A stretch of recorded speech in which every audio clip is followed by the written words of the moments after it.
Hello friends, welcome to my new video. आज से हम 12th क्लास की एनसीईआरटी स्टार्ट कर रहे हैं, जिसमें से फर्स्ट चैप्टर हमारा है आत्म परिचय एक गीत। ये हमारा हरिवंश राय बच्चन जी द्वारा लिखा गया है। हरिवंश राय बच्चन जी का जो जन्म हुआ था वो 1907 में हुआ था और जो मृत्यु हुई थी 2003 में हुई थी। जो आत्म परिचय एक गीत है वो हरिवंश राय बच्चन जी की एक सुप्रसिद्ध कविता है। इसमें कवि प्रेम की भावना को ज़्यादा महत्व देता है और संसार की तरफ भी कोई ध्यान नहीं देता है। इसके हम कुछ एमसीक्यू क्वेश्चन करने वाले हैं जो मोस्ट इम्पोर्टेंट रहने वाले हैं हमारे एग्जाम के लिए। जैसे फर्स्ट क्वेश्चन हमारा है, आत्म परिचय कविता के रचयिता का नाम बताइए। दिन जल्दी जल्दी ढलता है कविता के रचयिता का नाम बताना है, तो इस कविता के रचयिता का नाम हमारा है हरिवंश राय बच्चन।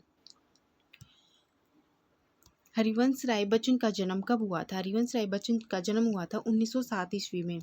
हरिवंश राय बच्चन का जन्म कहाँ हुआ था? इनका जन्म हुआ था इलाहाबाद में।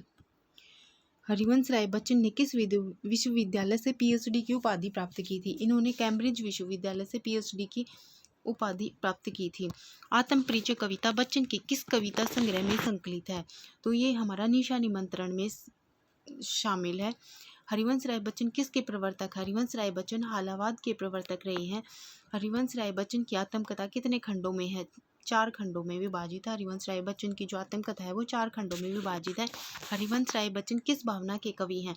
जो हरिवंश राय बच्चन है वो प्रेम और मस्ती की भावना रखते हैं। इस कविता में भी हरिवंश राय बच्चन जी ने प्रेम के बारे में बहुत ज़्यादा वर्णन किया है। जैसे हरिवंश राय बच्चन की मधुशाला पर निम्नलिखित में से किस फारसी भाषा के कवि की रुबाइयों का प्रभाव है? तो जो फारसी कवि है उसका नाम हमारा उमर खयाम। किस प्रकार की शराब का पान किया करता था? कवि सनेशुरा शराब का पान किया करता था। कवि सुख दुख किस भाव से देखता है? कवि सुख दुख समभाव से देखता है। कौन कवि को बाहर से हंसाकर अंदर से रुलाता है? प्रेयसी की याद कवि को बाहर से हंसाकर अंदर से बहुत ज़्यादा रुलाती है। कवि क्या भुलाना चाहता है?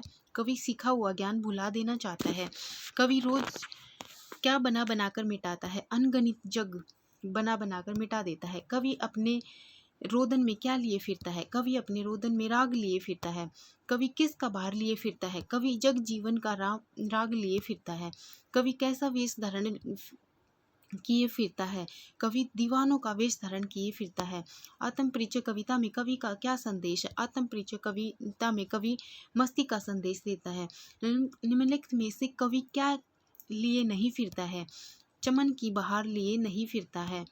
कवि निम्नलिखित में से किसका उन्माद लिए फिरता है? कवि यौवन का उन्माद लिए फिरता है। भवसागर से तरने को नाव कौन बनाता है? संसार। निम्न में से किसे जानने के सभी यत्न असफल हो गए? सत्य को जानने के जो सभी यत्न थे वो असफल हो गए थे। कवि शीतलवाणी में क्या लिए फिरता है? कवि शीतलवाणी में आग लिए फिरता है। कवि के फूट पड़ने को लोग क्या कहते हैं? कवि के फूट पड़ने को लोग छंद बनाना कहते हैं।